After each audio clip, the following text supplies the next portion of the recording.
A boy was treated like a threat for simply walking alone.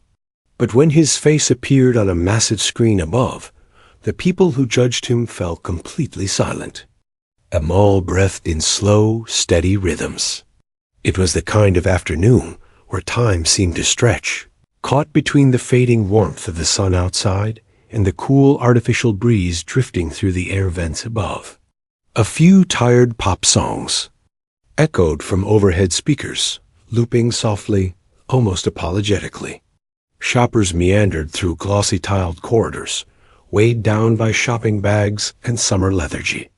Somewhere, a child laughed. Somewhere else, a phone rang unanswered. Officer Doan shifted his weight in his chair behind the security desk near the food court, his belt dug into his side. He adjusted it for the third time in 10 minutes. 47 years old. A paunch that used to be a flat stomach, and the kind of eyes that always looked like they were mid-squint. Dome had worked at Briarwood Mall for almost 9 years. He knew every fountain, every stairwell, every kiosk that changed names every 3 months. He knew which vending machines ate your money and which cameras had blind spots. His job was simple. Watch, walk, report, and on slow days like this, try not to fall asleep. He took a sip from his lukewarm coffee and leaned back. From his perch, he had a full view of the main corridor, where the glass roof let sunlight spill in like warm syrup over everything. A perfume shop sprayed mist into the air every 5 minutes. The scent mixed oddly with the buttery aroma from the pretzel stand just across from it. Dawn's eyes swept the crowd out of habit. He saw a young couple walking hand in hand, their laughter soft and private. A woman with 2 toddlers tried to negotiate with a vending machine, while one child pulled at her purse and this other attempted to sit inside a stroller, clearly too small for him. Just background noise. Just people. Then he saw a group of teenagers, 4 of them, leaning near a pillar outside the sportswear store. Loud, loose postures, oversized backpacks. Doan watched them for a beat longer than usual. But after a moment, they wandered off toward the food court, joking about something he couldn't hear. He was about to turn his attention elsewhere when someone else caught his eye. A lone boy, maybe 14 or 15, walked past the fountain. Black kid, slim, wearing a dark green hoodie, baggy jeans, and scuffed sneakers. He wasn't doing anything particularly strange, wasn't shouting or running, wasn't with anyone. But something about the way he moved tugged at Don's attention. The boy walked with purpose, but not toward anything specific. His head was slightly lowered, hands in his pockets. He didn't look into any stores, didn't check his phone, just walked, alone. Don narrowed his eyes. The boy paused outside an electronics store, not close enough to peer inside, but not far. Enough to be casual either. He shifted his weight from one foot to another, then glanced up at the mall directory sign, as if trying to find a place he couldn't quite remember the name of. Something stirred in Don's gut. He reached over and tapped the screen of the mall's camera feed, zooming in on the area. The boy came into view again, a little blurry, the camera struggling to focus under the harsh skylight. Don didn't like jumping to conclusions. That's what he always told himself. But the job had taught him, or trained him, to rely on instinct. And his instinct told him to keep watching. A voice crackled in his radio. "Don, you good down there?" He pressed the button. "Yeah, just monitoring. Quiet day. Copy." The boy started walking again, this time heading in the direction of the East Wing, past the shoe store, past the smoothie kiosk. Don stood up slowly, his knees stiff, and adjusted his belt once more. The unease in his chest wasn't loud, but it was there buzzing like static under a calm surface. There wasn't a rule against walking alone, but there was something in the kid's body language, a flicker of tension, like he was expecting something. Or maybe hiding something. Don stepped out from behind the desk, nodded to the janitor pushing a mop cart nearby, and began walking slowly in the same direction. Not fast, not obvious, just enough to keep him in sight. The mall seemed a little quieter all of a sudden, the air a little cooler. And as Don's boots echoed against the tiled floor, he couldn't shake the thought. Something was off. Maybe it was nothing, but maybe it wasn't. The boy kept walking. His steps were steady, deliberate, neither hurried nor slow. His hoodie hung low, the edge of the hood casting a soft shadow over his brow. Hands buried deep in the front pocket, shoulders slightly hunched. His gaze remained fixed on the polished tiles just a few feet ahead of him, as though eye contact might burn him. To most shoppers, he was invisible. Just another teenager, just another shape moving through the noise and movement of the mall. But to Officer Doan, every detail sharpened into something else, something that didn't feel right. He kept a safe distance, walking just slow enough not to draw attention. His boots barely made a sound now. The radios hanging from his belt gave a gentle, rhythmic tap against his thigh with every step. Don's eyes didn't blink much when he was focused, and now they were locked on the boy. There was no visible reason for suspicion. The kid wasn't loitering, wasn't casing a store, wasn't even touching anything. But Don's stomach twisted in that all-too-familiar way, the sensation he'd learned to trust over the years. A gut feeling. Still, he questioned it in the back of his mind. What is it this time? The hoodie? The way he walks? The fact that he's not smiling? Or maybe it's just that he's alone. And black? Don didn't like those thoughts. He didn't like admitting them. So he buried them, the way he always had. Better to act than to regret, he whispered quietly to himself. The boy paused near the large fountain at the center of the mall, the one surrounded by benches and fake potted plants. He sat down. For just a second, but he didn't relax. He didn't lean back or check his phone. Instead, he stared into the water like he was looking through it. His fingers curled into fists inside the hoodie pocket. His knee bounced slightly. Don stopped near a trash bin and pretended to check his radio. From there, he watched. The boy stood up again and began walking with the same careful pace, weaving his way past the smoothie counter and toward the east hallway where fewer people walked.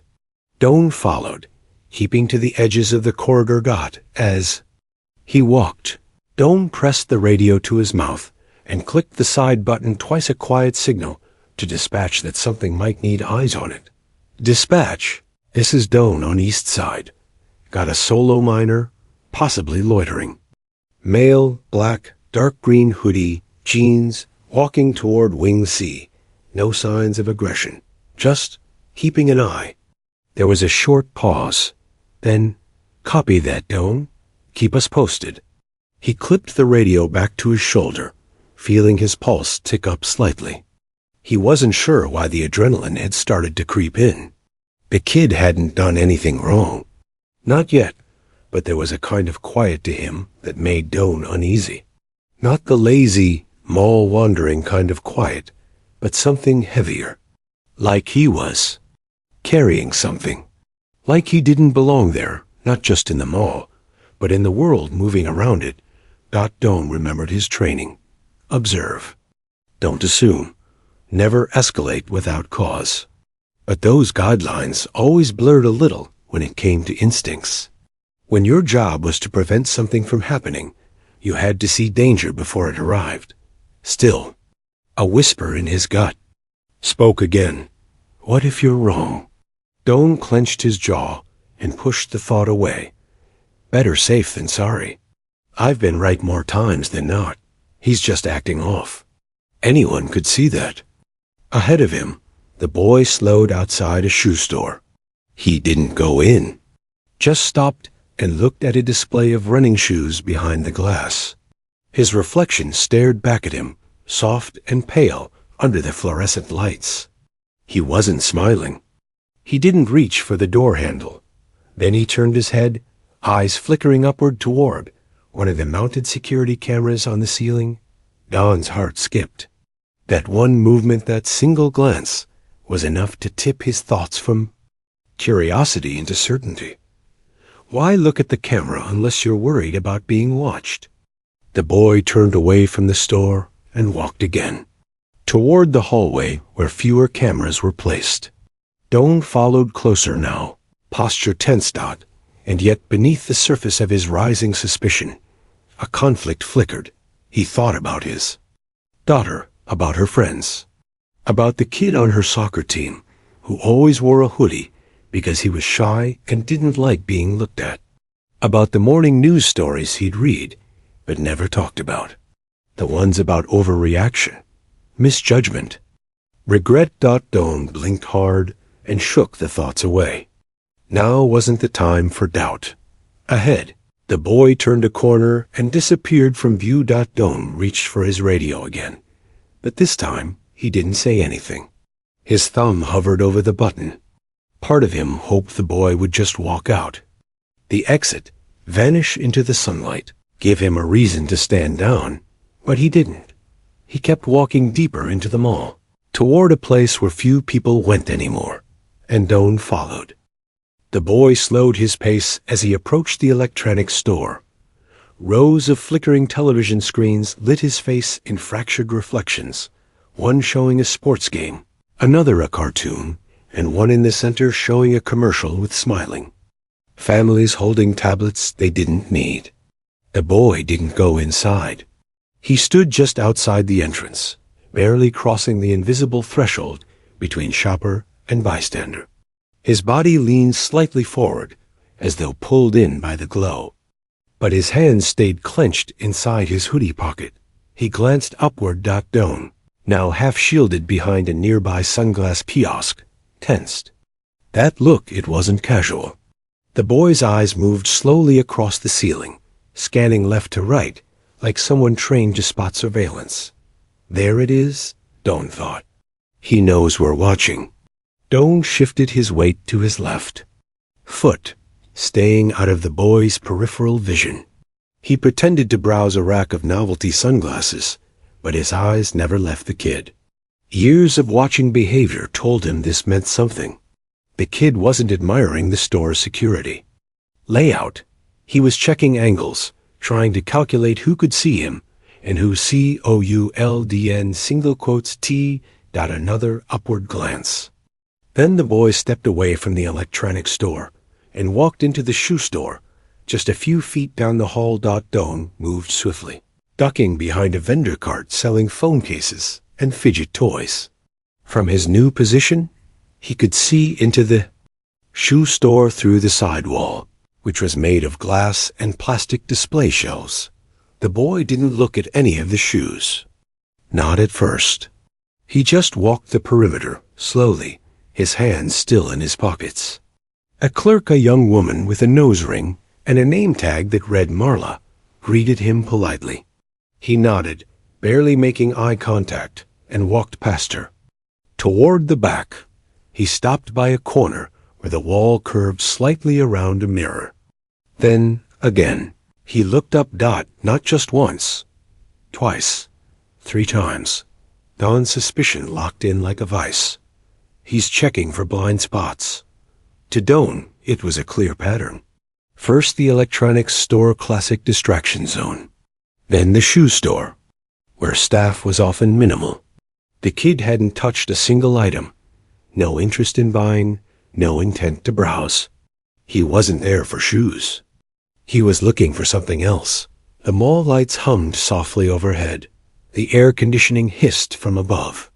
Don could feel the tension collecting in his shoulders like coiled wire. After a moment, the boy exited the store, empty-handed. He looked neither hurried nor relaxed, just focused. And came the moment that made Don's breath catch. The boy walked up to a janitor. The older man, thin and wiry, with gray hair tucked beneath a faded green cap, was pushing a mop bucket near a service corridor. The boy approached cautiously, speaking in a low voice. Doan couldn't hear the exchange, but he could see the boy gesture, not dramatically, but with a single hand, pointing downward in a subtle motion. The janitor paused, then looked down the hallway, then back at the boy. He nodded once, slowly, and pointed with 2 fingers toward the far wing of the mall Wing C, the least trafficked part of the building. That's it, Doan thought, adrenaline now pooling in his chest. Whatever he's here for, it's back there. He watched as the boy gave the janitor a quiet thank you, then turned and began walking in that direction. No hesitation, no uncertainty. Like he'd just received coordinates to a destination he'd been trying to find. Doan followed at a distance, careful now not to be seen. His shoes moved silently across the tile. His hand brushed his radio, but didn't press the button knot. Yet, he wanted to see more. He wanted to know what the kid was hiding. The hallway toward Wing C was colder. Less foot traffic meant less heating and less maintenance. A few of the overhead lights flickered faintly. Dawn's boots echoed more here. So he stepped lightly, letting the sound of distant mall chatter cover his presence. The boy's silhouette moved ahead of him, small but steady. He glanced up again, this time toward a blank stretch of ceiling where Dawn knew no cameras were installed. That sealed it. Dawn's heart beat harder. His training told him to prepare for intervention. Every step the boy took away from the public area fed the suspicion. This wasn't random. This wasn't innocent. The kid had asked directions to somewhere he didn't want anyone else to see. He's planning something, Dawn thought. Or maybe meeting someone. Either way, I can't let it go. And yet, something felt off. Why hadn't he run? Why hadn't he looked over his shoulder to check for a tail? He didn't act like someone panicking or sneaking. He acted more like someone on a mission. Calm, focused, determined. But Dawn's assumptions drowned that out. They shouted over every subtle doubt. He pressed the radio mic to his shoulder again and whispered, approaching Wing C subject still.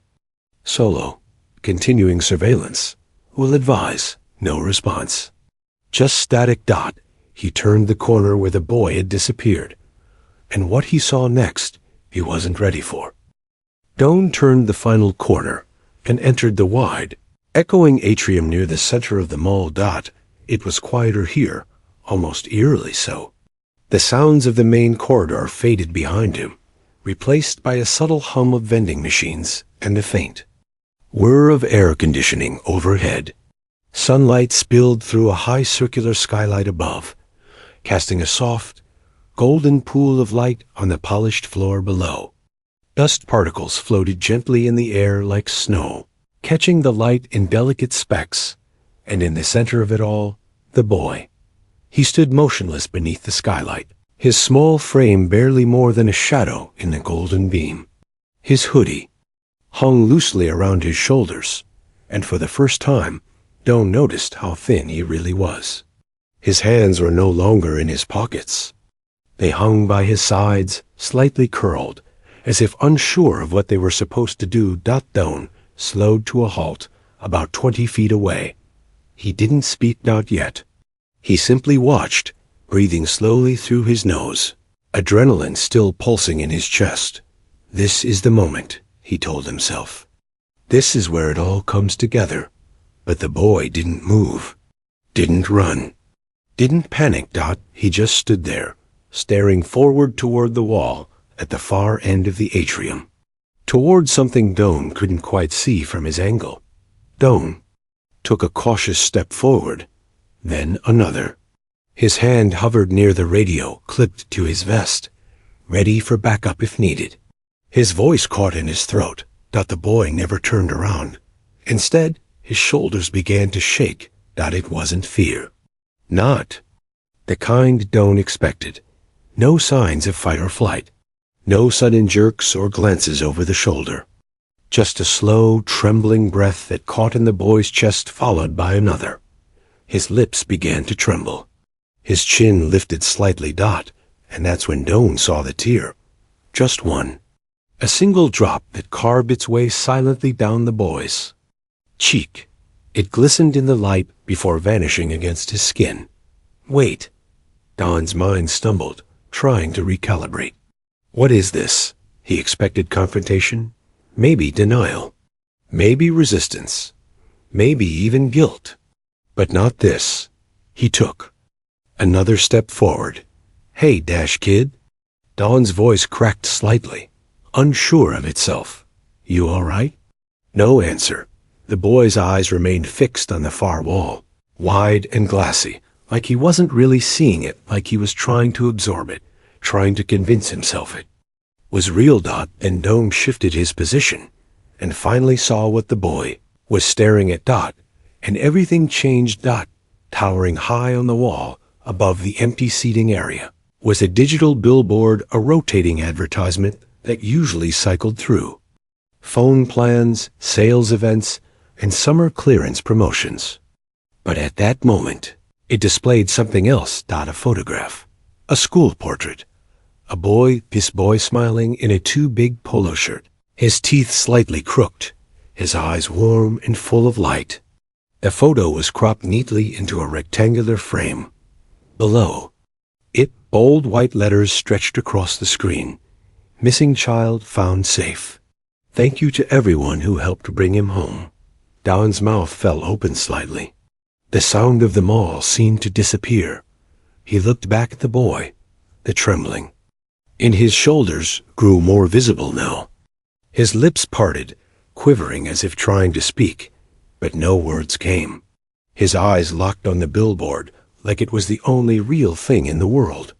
As if by staring long enough, he could step into it, leave them all behind.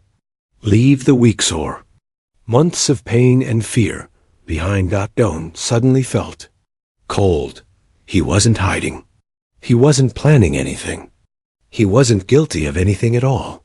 He was trying to find himself again, trying to find the version of him that had been lost.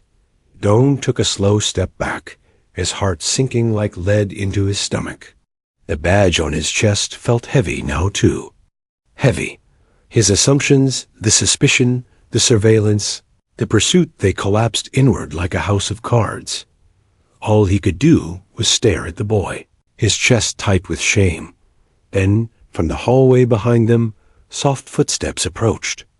A woman's voice broke through the silence. Jeremiah? The boy turned slowly, his head jerking toward the sound. His breath hitched, and there she was, his mother, her eyes red from crying, her arms clutching a phone and a flyer that now served no purpose. Her knees buckled as she ran forward. The boy took 2 hesitant steps, then collapsed into her arms.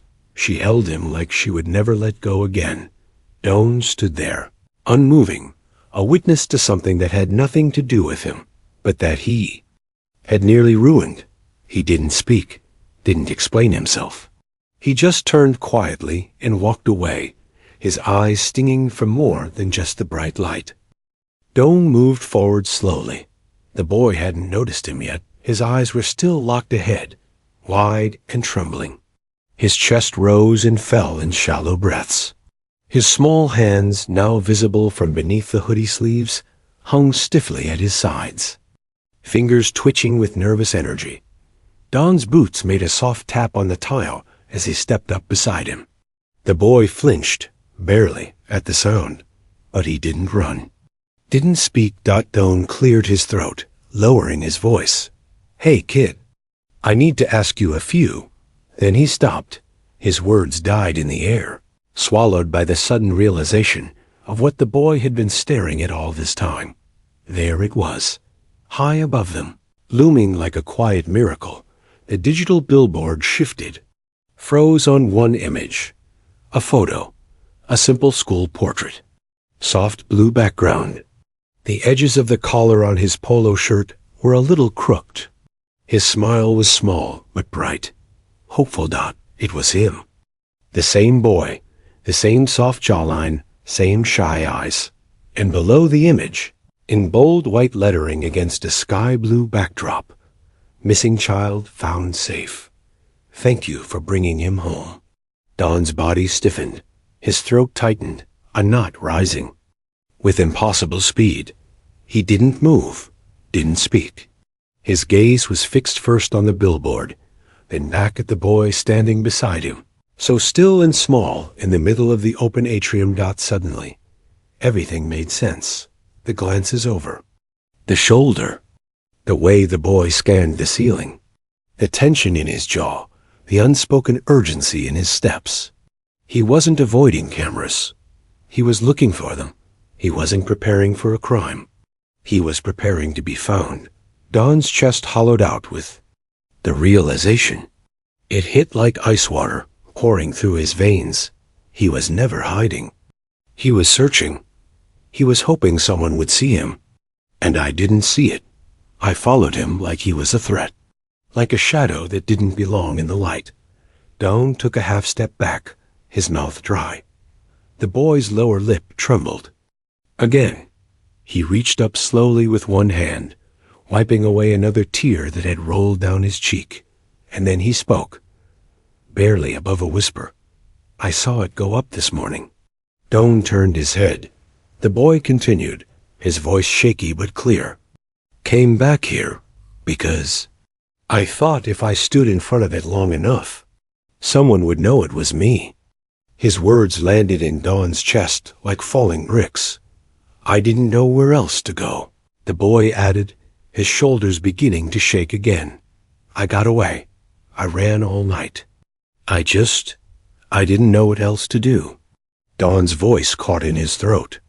For a long moment, he couldn't speak. He had been ready to accuse, ready to call for backup, ready to detain. He had written a whole story in his mind, one where the boy was the danger, and Don was the one doing the protecting. But he had it backwards. The boy had been the one in danger all along, and Don had almost failed him. He looked again at the billboard, so bright and bold against the glass dome above them. It wasn't just a news announcement. It wasn't an ending. It was a cry for recognition. Don took a slow breath. His voice came out soft and uneven. I didn't know, he said. I didn't know it was you. The boy gave the faintest nod, not out of understanding, more like resignation. He didn't look angry, just tired, hollowed out, and still afraid. Don's chest ached. 3 months. That's what the news ticker had said earlier this week. 3 months since the boy had disappeared after school one afternoon. The case had been all over the local headlines. Photos on flyers, pleas from family. Suspicions, leads, all gone cold. And now here he was, standing quietly in front of his own photograph, hoping someone would look up and finally connect the dots. Don stepped back, giving the boy space. For once, his instincts told him not to act, but to listen. To witness. Then, footsteps. A new voice, distant, but rising with panic and hope. Jeremiah? The boy turned. His eyes widened. Don looked up to see a woman mid-30s, her hair wild with wind and worry, sprinting across the atrium. She dropped her purse mid-run. Her phone clattered to the floor. Her scream cracked through the mall's silence. Jeremiah! The boy's knees buckled, and he stumbled into her arms. Don turned away as she dropped to her knees and wrapped her son so tightly he disappeared in her embrace. Her sobs echoed off the walls like a hymn of relief.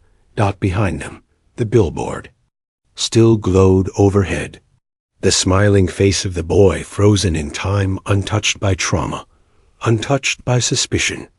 Just a child, loved and lost. And now finally found. Don stood motionless, hands at his sides. He had been trained to look for danger. But sometimes what you fear isn't danger at all. It's a boy looking for home. Don didn't move. His feet were planted on the tile, like roots had grown beneath his boots. The voices around him, the sobbing mother, the boy's quiet gasps, the faint footsteps of mall-goers stopping to stare, all blurred into a background hum. His eyes were fixed on the reunion before him.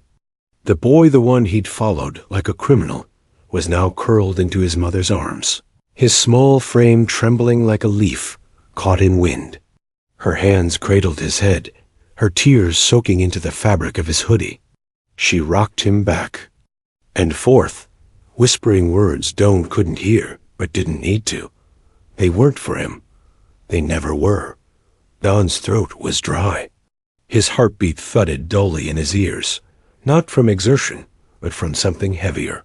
Something that began as discomfort and now bloomed into something far more crushing. Guilt. It sat like a boulder in his chest. He remembered the janitor, thin, quiet, harmless looking, who had nodded at the boy, pointed him toward Wing C at the time. Doan thought the janitor was in on something, maybe giving directions for a shady meet. But now it was clear that the janitor had recognized the boy. He hadn't looked away in suspicion. He'd looked closer, then called mall security, trying to get help without alarming the child. He had assumed that Doan, with his uniform and badge, was already there to assist. A protector, but Doan wasn't protecting anyone. He had followed that boy with suspicion, not concern. He had scanned his movements like a threat, not like a cry for help. Every time the kid looked up at a camera, every time he checked his surroundings, Doan had misread it. You didn't see a scared, brave kid. You saw a suspect. The thought repeated in his mind like a cruel echo. He looked down at the floor, his hand brushing the radio clipped to his chest. It suddenly felt absurd, like wearing a badge of assumption instead of authority. Like his uniform was more costume than calling. He remembered the way the boy stood alone beneath the billboard, the way he trembled when the image lit up above him. Not with guilt, not with fear of being caught, but with hope. Fragile, desperate hope, and Doan had nearly shattered it. The scene before him was beautiful, tragic, redemptive. Mother cradling her child like she was holding the very air she breathed. A boy finally safe. His small hands clutching, her arms like a lifeline. Her cries were not dramatic. They were primal, the sound of a soul unraveling in relief. Doan wanted to step forward, to say something, to apologize. But what could he say? That he'd been watching for the wrong reasons? That he had nearly radioed backup to detain a boy who had already lived through more than Doan could possibly imagine? That his first instinct had been fear, not compassion? His mouth opened, then closed again. He couldn't interrupt this moment, not for his guilt, not for his redemption. He didn't deserve a place in that circle of reunion. He had walked behind that boy with cold suspicion, never once asking what he might be running from. And now, all he could do was watch. A few more people had gathered near the edge of the atrium. Whispers floated through the air like falling feathers. A teenage girl clutched her phone, capturing the moment on video. A young father held his toddler, little tighter. Even the usually distracted mall crowd felt the weight of something real, something human, unfolding before them. Doan turned his gaze away, staring at the base of a support column where a sticky trail of spilled smoothie glistened faintly. Anything to not look at that boy's face again, because that face wasn't full of defiance or anger. It had been full of longing, and Doan had missed it. He thought back to every time he just kept an eye on someone who looked off. How often had his job blurred the line between precaution and prejudice? How many others had he misjudged, misread, mistreated? With polite distance? The questions pressed in like a tide. He clenched his jaw, not to harden himself, but to hold himself together, because the truth was too much to say out loud. You didn't help him. You didn't save him. You almost became another part of what he had to escape. And that hurt in a way Doan hadn't expected. A voice buzzed through his radio. Something about a delivery at the north entrance. He didn't respond. Couldn't. Instead, he stepped quietly back into the hallway. The voices faded behind him. His boots echoed again on the tile, this time slower. Softer dot as he passed the janitor's cart near the edge of the corridor. The old man gave him a brief nod. Doan returned it, barely. It wasn't a greeting. It was a silent acknowledgement of the truth they now both understood. Some people had helped. Some had seen. Some had listened. And Doan had not. He walked down the hallway alone, the boy's face still glowing on the billboard behind him. A face full of hope, of survival, of strength. And for the first time in a long time, Doan felt small. The late afternoon sun was beginning its slow descent, casting long golden shadows across the parking lot of Briarwood Mall. The warmth of the day had mellowed into a softer glow, painting the cars and storefronts in hues of amber and pale orange. The hum of cicadas rose faintly from the trees along the edge of the lot. Life outside the mall moved at its usual rhythm, oblivious to the quiet miracle that had just taken place inside. Doan stood under the shadow of a narrow column near the mall's east exit, just beyond the glass doors. From this angle, he could see the loading zone clearly, where emergency lights had started to flicker in red and blue flashes. A local news van pulled up beside them, its satellite dish rotating upward with mechanical precision. But Doan wasn't looking at the cameras. He was looking at them. The boy Jeremiah stood beside his mother, now wrapped in a large gray blanket provided by paramedics. His hoodie was gone, replaced by the comfort of fabric that smelled faintly of bleach and safety. His mother's arm was locked around him, one hand cradling the back of his head, fingers running slowly through his hair, like she was still convincing herself he was real. She was crying again, not loudly this time, but quietly, soft, constant. Tears that slipped down her cheeks without sound, like rain running down a window pane. Her eyes were swollen, her face worn, but she held her son with the strength of someone who had nearly lost everything and got it back. Don's chest tightened as he watched. He had seen reunions before, during fire drills, lost children, custody disputes. He had seen mothers cry and fathers tremble, but this felt different. This wasn't relief from an accident or a momentary scare. This was the kind of reunion that rewrote a lifetime, where the timeline split into two clear paths, before and after. A woman from the news crew jogged forward, holding a microphone in one hand, the other clutching a folder of printed questions. A cameraman followed closely behind. Doan noticed how Jeremiah instinctively leaned in closer to his mother, his shoulders curling inward, shrinking. The mother raised her free hand in refusal, protective, firm. The reporter hesitated, then stepped back. Doan exhaled, just a small breath, but the kind that carried weight. His radio crackled again. Unit 4, we've got a noise complaint by the south entrance. Teens with skateboards again. A pause. Then another voice chimed in. Copy. That, I'm on it. The chatter continued, routine, mundane, meaningless in the context of what Doan was witnessing. His fingers hovered over his radio, but he didn't respond. He couldn't. His mind wasn't in the mall anymore. It was out there, in the light, with that boy and his mother. He thought about the first time he saw the kid, just a shape in a hoodie. Head down, hands in pockets. Alone. He had seen that posture so many times, and almost every time it meant something else.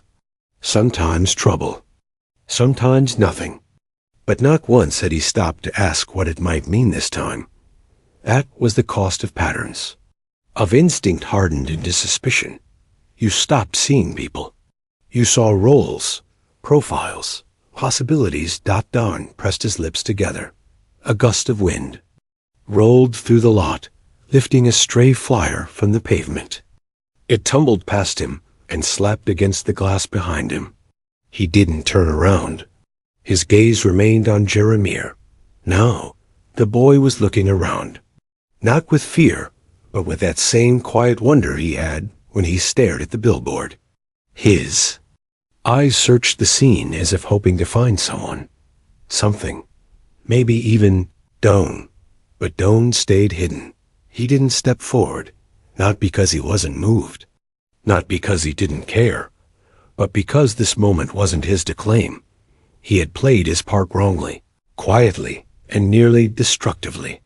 His presence now would only add noise to a moment that belonged to healing, not explanation. The boy didn't need closure from him. He needed peace, normalcy, space to be a kid again, not a headline or a lesson. Doan reached into his breast pocket and pulled out a crumpled sheet of paper, the mall bulletin from that morning. Folded inside was the flyer, the one with Jeremy's photo, his school portrait, smiling. Doan looked at it one last time before folding it gently, carefully, almost reverently, and tucking it back into his pocket. He didn't want to forget the face. Not the one on the billboard, but the one in real life, the one that stared straight ahead, quietly hoping someone would see him not as a threat, but as a boy who needed help. And eventually, someone had. Not Doan, but someone that would stay with him. As the sunset deepened into burnt orange, Doan turned away from the scene, walking slowly along the edge of the building. His shadow stretched long behind him, cast across the concrete like a reflection of the man he had been just hours before, and maybe a little of who he could still become. His radio crackled again. Doan, status? He pressed the button. His voice was quiet, steady, all clear. And he kept walking.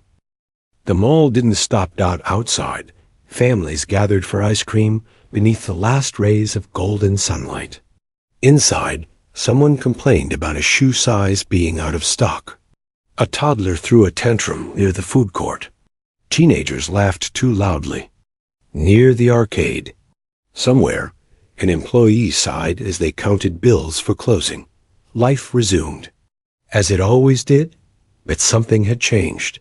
Not for everyone, just for one man. Doan stood once more near the fountain, the same place he had first noticed. The boy. The water danced gently under the ceiling lights, casting a ripple of reflections onto the tiled floor. People passed by without noticing him, just another figure in a uniform. He looked up. There, above the wide-open atrium, the billboard still glowed silently. It rotated through the mall's usual ad summer clearance, a back-to-school sale, a new phone launch. Then, after a pause, it returned to the image that had stopped everything. Colin Jeremy. His school portrait. That crooked collar. The smile subtle, unsure, but real. The words beneath the photo remained unchanged. Missing child found safe. Thank you for bringing him home. Doan stared at it for a long time. Not as a cop, not as a guard. As a man, he thought about the assumptions he had made, quietly and confidently. The way he had filled in the blanks of the boy's story before ever hearing a word. Hoodie, alone, no eye contact, lingering in corners. That had been enough. Looks suspicious. Better follow. Can't take chances. And yet, he had been wrong. Not just in judgment, but in intention. Jeremy hadn't been casing stores. He had been tracing memories, trying to walk through the mall the way he once had, free, unnoticed, ordinary. He had walked alone, not because he wanted to hide, but because he didn't know who to trust. And even then, he had chosen to be seen. He'd looked at cameras, stood under the billboard, waited, not because he wanted to be feared, but because he hoped someone might recognize him. He didn't scream. He didn't run. He waited. Someone will see me. They'll know who I am. But Doan hadn't known. Hadn't seen. He had only watched. That difference between watching and seeing was everything. A group of children ran past the fountain, chasing each other between benches. One of them glanced at the billboard and asked their mother, "Is that the kid from the news?" The mother nodded, gently taking her child's hand. He's okay now. Doan closed his eyes for a moment. In training, they teach you to look for patterns, to recognize behavior, spot risks before they turn into problems. But no one teaches you how to unlearn the quiet prejudices that slip into the cracks between instinct and fear. No one tells you that sometimes the threat you think you see is just your own assumptions mirrored back at you.